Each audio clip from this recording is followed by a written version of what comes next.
भगवान श्री बलराम अपने माता पिता यशोदा जी एवं नंद महाराज के दर्शन के लिए अत्यंत उत्सुक थे। इसलिए उन्होंने अत्यंत उत्साह के साथ वृंदावन के लिए प्रस्थान किया। वृंदावनवासी दीर्घकाल से श्री कृष्ण एवं बलराम जी के दर्शन के लिए उत्सुक थे। जब भगवान श्री बलराम ने वृंदावन में प्रवेश किया तब गोप और गोपियां सभी व्यसक हो चुके थे। तो भी इनके आगमन पर उन सबने उनका आलिंगन किया और बलराम जी ने भी गोप गोपियों का आलिंगन किया। इसके पश्चात वो नंद महाराज और यशोदा जी के समक्ष गए और उन्हें सादर प्रणाम किया। इसके प्रत्युत्तर में माता यशोदा एवं नंद महाराज ने उन्हें आशीर्वाद दिया। उन्होंने बलराम जी को जगदीश्वर अर्थात ब्रह्मांड का स्वामी कहकर संबोधित किया। जगदीश्वर वे हैं जो सबका पालन करते हैं। इसका कारण ये था कि श्री कृष्ण एवं बलराम जी दोनों समस्त जीवों का पालन करते हैं। फिर भी उनकी अनुपस्थिति के कारण नंद जी एवं यशोदा जी ने इतने कष्ट सहन किए थे। इस प्रकार अनुभव करते हुए उन्होंने बलराम जी का आलिंगन किया और उन्हें अपनी गोद में बैठाकर वो लगातार रोते रहे। उन्होंने अश्रुओं से बलराम जी को भिगो दिया। तत्पश्चात बलराम जी ने वयोवृद्ध गोपों को सादर प्रणाम किया और छोटे गोपों का प्रणाम स्वीकार किया। इस प्रकार गोपों के व्यय और संबंध के अनुसार बलराम जी ने उनसे मैत्री भाव का आदान प्रदान किया। अपने समान आयु वाले मित्रों का हाथ पकड़कर उन्होंने उच्च स्वर में हंसते हुए प्रत्येक मित्र का आलिंगन किया। जब गोपों तथा गोप बालों, गोपियों, राजा नंद तथा माता यशोदा ने उनका स्वागत किया तब संतोष का अनुभव करते हुए भगवान श्री बलराम जी ने आसन ग्रहण किया और उन सब लोगों ने उनको घेर लिया। सर्वप्रथम भगवान श्री बलराम ने उनसे उनका कुशल समाचार पूछा। उसके बाद ही वृंदावन वासी उनसे विभिन्न प्रश्न करने लगे, क्योंकि उन्होंने दीर्घकाल से बलराम जी के दर्शन नहीं किए थे। भगवान श्री कृष्ण के कमल नयनों पर मुग्ध होकर वृंदावन वासियों ने श्री भगवान के लिए अपना सर्वस्व त्याग दिया था।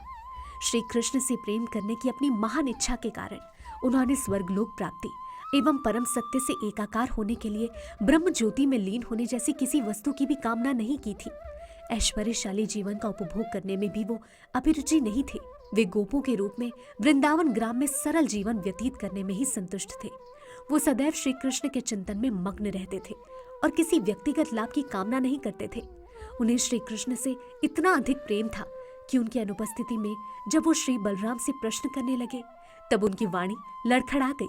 सर्वप्रथम नंद महाराज एवं यशोदा माई ने प्रश्न किया, प्रिय बलराम, क्या वासुदेव जी और परिवार के अन्य हमारे मित्र सुखपूर्वक तो हैं? अब तुम और कृष्ण बाल बच्चों वाले विवाहित पुरुष हो। अपने पारिवारिक जीवन के सुख में क्या तुम कभी अपने दीन माता पिता यशोदा देवी और नंद महाराज का स्मरण करते हो? यह अत्यंत सुख का समाचार है कि अत्यंत पापी राजा कंस का तुम्हारे द्वारा वध किया गया है और वासुदेव जी और उनके समान अन्य लोग जिन्हें कंस ने पीड़ित कर दिया था अब मुक्त हो गए हैं। ये भी अतिशय सुसमाचार है कि तुमने और श्री कृष्ण ने जरासन और कालेवान को पराजित कर दिया है और अब वो मृत है। ये समाचार भी शुभ है कि अब तुम द्वारका नगरी में सुदृढ़ दुर्ग में निवास कर रहे हो। जब गोपियां वहां आई, भगवान श्री बलराम ने प्रेम पूर्वक नयनों से उन पर दृष्टिपात किया। श्री कृष्ण और बलराम जी की अनुपस्थिति के कारण दीर्घकाल से दुखी गोपियां अब अत्यंत हर्षित हो गई और दोनों भाइयों की कुशलता के विषय में प्रश्न करने लगी। उन्होंने बलराम जी से विशेष रूप से प्रश्न किया कि क्या कृष्ण द्वारकापुरी की विदुषी स्त्रियों से घिरे हुए जीवन का आनंद ले रहे हैं? क्या वो कभी कभी अपने माता पिता नंद जी और माता यशोदा जी एवं अपने अन्य मित्रों का स्मरण करते हैं जिनके साथ यहाँ वृंदावन में वो अत्यंत आत्मीयता पूर्वक व्यवहार करते थे? क्या कृष्ण की अपनी माता यशोदा के दर्शन हेतु यहाँ आने की कोई योजना है? और क्या वो अपने सानिध्य से वंचित हम दीन गोपियों का भी स्मरण करते हैं? हो सकता है कि द्वारका की सुसंस्कृत नारियों के मध्य श्री कृष्ण हमें भूल गए हों, किंतु जहाँ तक हमारा संबंध है हम फूल एकत्र करके माला गूंथकर अभी भी श्री कृष्ण का स्मरण कर रही हैं। किंतु जब वो नहीं आते तब हम रो रो कर अपना समय व्यतीत कर देते हैं। काश वो यहाँ आकर हमारी बनाई हुई ये मालाएं स्वीकार कर लेते। हे भगवान श्री बलराम, आपको ज्ञात है कि श्री कृष्ण की मैत्री के लिए हम कुछ भी त्याग देंगे। अत्यंत दुख में भी व्यक्ति अपने परिवार के सदस्यों से संबंध नहीं छोड़ पाता है। वैसे तो ये अन्य लोगों के लिए असंभव हो सकता है, किंतु हमने अपने त्याग की चिंता किए बिना अपने माता पिता, बहन व संबंधियों को छोड़ दिया था। फिर अचानक कृष्ण ने हमें क्यों त्याग दिया और दूर चले गए? उन्होंने हमारे घनिष्ठ संबंध को बिना गंभीरता से सोचे विचारे ही तोड़ दिया और परदेश चले गए। किंतु वो इतने चतुर और चालाक थे कि उन्होंने सुंदर शब्दों की रचना कर ली। उन्होंने कहा, प्रिय गोपियों, चिंता मत करो, तुमने जो मेरी सेवा की है उसका मूल्य चुकाना मेरे लिए असंभव है। कुछ भी हो, हम स्त्रियां हैं तो हम उन पर अविश्वास कैसे कर सकती थी।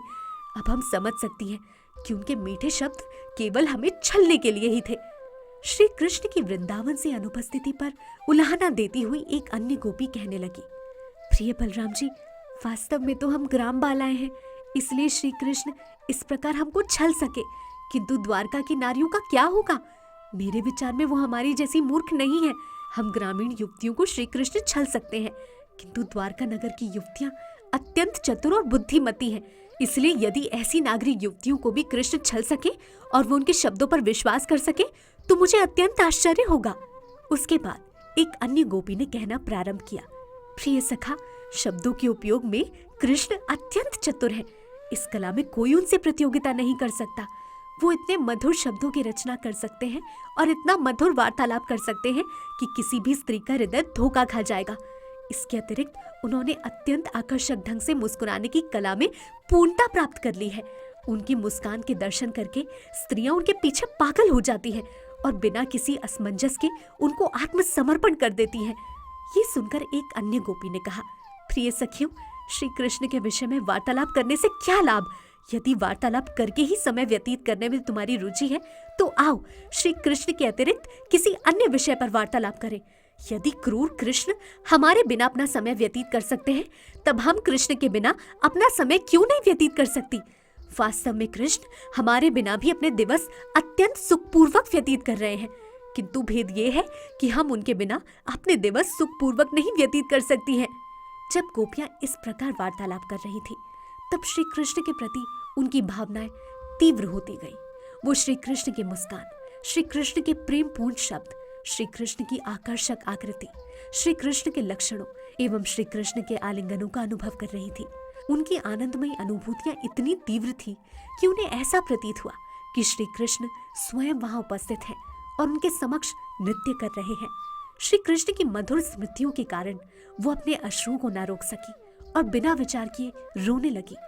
भगवान श्री बलराम गोपियों की आनंदमयी अनुभूतियों को समझ सकते थे, इसलिए वे उन्हें सांत्वना देना चाहते थे। वो निवेदन प्रस्तुत करने में निपुण थे और इस प्रकार गोपियों से अत्यंत सम्मान पूर्वक व्यवहार करते हुए उन्होंने इतनी चतुराई से कृष्ण की कथाएं प्रारंभ की कि गोपियां संतुष्ट हो गई। वृंदावन में गोपियों को संतुष्ट रखने हेतु भगवान श्री बलराम ने निरंतर 2 मास तक वहां निवास किया। वो 2 मास थे, चैत्र यानी कि मार्च से अप्रैल और वैशाख यानी कि अप्रैल से मई। उन 2 महीनों तक उन्होंने गोपियों के साथ निवास किया और दाम्पत्य प्रेम की उनकी कामना को संतुष्ट करने के लिए उन्होंने प्रत्येक रात्रि गोपियों के साथ वन में व्यतीत की। इस प्रकार उन 2 महीनों में श्री बलराम जी ने गोपियों के साथ रासलीला का भी आनंद उठाया। वो वसंत ऋतु का समय था, इसलिए यमुना के तट पर विभिन्न पुष्पों की सुगंध लिए मंद समीर बह रहा था। वायु में विशेष रूप से कौमुदी पुष्पों की सुगंध मिश्रित थी। आकाश में चंद्रिका का साम्राज्य था और सर्वत्र चांदनी फैली हुई थी, जिससे कि यमुना के तट अत्यंत प्रकाशित एवं मनमोहक प्रतीत हो रहे थे। भगवान श्री बलराम ने वहां गोपियों के सानिध्य का आनंद उठाया। वरुण नामक देवता ने अपनी पुत्री वारुणी को वृक्षों के स्त्रवित होते हुए मधुपर्क के रूप में वहां भेजा। इस मधुपर्क के कारण समस्त वन सुगंधित हो गया। मधुपर्क वारुणी की मधुर गंध ने बलराम जी को मुग्ध कर लिया। वारुणी के स्वाद पर बलराम जी एवं समस्त गोपियां अत्यधिक आकर्षित हो गए और उन सब ने एक साथ उसका पान किया। इस प्राकृतिक मदिरा का पान करते हुए गोपियों ने भगवान श्री बलराम जी का यशोगान किया और भगवान श्री बलराम ने अत्यंत सुख का अनुभव किया, जैसा कि वो वारुणी नामक मदिरा पीकर मदोन्मत्त हो गए हों। उनके नेत्र मनोहर मुद्रा में घूम रहे थे। उन्होंने लंबी लंबी वनमालाएं धारण की थी और इस दिव्य आनंद के कारण समस्त स्थिति प्रसन्नता का एक महान उत्सव प्रतीत होती थी। भगवान श्री बलराम अत्यंत मोहकता से मुस्कुरा रहे थे और उनके मुख को विभूषित करते हुए श्रम बिंदु शीतल ओस कणों के समान प्रतीत होते थे। जब बलराम जी इस प्रकार की प्रसन्न मन स्थिति में थे, तब उन्होंने यमुना के जल में गोपियों के सानिध्य का आनंद उठाने की कामना की। इसीलिए उन्होंने यमुना को समीप आने का आदेश दिया, किंतु उन्हें मदोन्मत्त मानकर यमुना ने उनके आदेश की उपेक्षा की। यमुना द्वारा अपने आदेश की उपेक्षा होने पर भगवान श्री बलराम अत्यंत अप्रसन्न हो गए। वो तत्काल ही नदी के समीप की भूमि को अपने हल से खोद देना चाहते थे। भगवान श्री बलराम जी के पास हल तथा गदा नामक 2 अस्त्र हैं और वो आवश्यकता पड़ने पर उनसे कार्य लेते हैं। इस समय वो यमुना को बलपूर्वक लाना चाह रहे थे और उन्होंने अपने हल की सहायता ली। वो यमुना को दंड देना चाहते थे क्योंकि उसने उनके आदेश का पालन नहीं किया था। उन्होंने यमुना को संबोधित किया, अरे नीच नदी, तुमने मेरे आदेश की चिंता नहीं की। अब मैं तुम्हें पाठ पढ़ाऊंगा। तुम स्वेच्छा से मेरे समीप नहीं आई। अब अपने हल की सहायता से मैं तुम्हें आने के लिए बाध्य कर दूंगा। मैं तुम्हें सैकड़ों बिखरी हुई जलधाराओं से विभक्त कर दूंगा। जब यमुना को इस संकट का आभास हुआ तो वो बलराम जी की शक्ति से अत्यंत भयभीत हो गई। वो तत्काल स्वयं वहां आई और इस प्रकार से स्तुति करते हुए उनके चरण कमलों पर गिर पड़ी। प्रिय बलराम जी, आप सर्वाधिक बलशाली व्यक्ति हैं और आप सबको सुख देने वाले हैं। दुर्भाग्यवश मैं आपके यशस्वी व श्रेष्ठ पद को भूल गई थी, किंतु अब मुझे बुद्धि आ गई है। मुझे स्मरण है कि आप अपने अंश मात्र शेष नाग के रूप में समस्त लोकों का भार अपने शीश पर उठाए हुए हैं। आप समस्त ब्रह्मांड के पालक हैं। प्रिय भगवान, आप षड ऐश्वर्यों से पूर्ण हैं। आपकी सर्वशक्तिमत्ता को भूल जाने के कारण मैंने भ्रमवश आपके आदेश की अवहेलना की है और इस प्रकार मैं भयंकर दोषिनी बन गई हूँ। किंतु प्रिय भगवान, कृपया ये जान लीजिए कि मैं आपकी शरणागत हूँ। आप अपने भक्तों के प्रति अतिशय स्नेह रखते हैं, इसलिए कृपया मेरी दृष्टता एवं भूल को क्षमा करें और अपनी अहेतु की दया से अब आप मुझे बंधन से मुक्त कर दें। इस विनम्र प्रवृत्ति के प्रदर्शन के पश्चात यमुना को क्षमा कर दिया गया और वो समीप आ गई।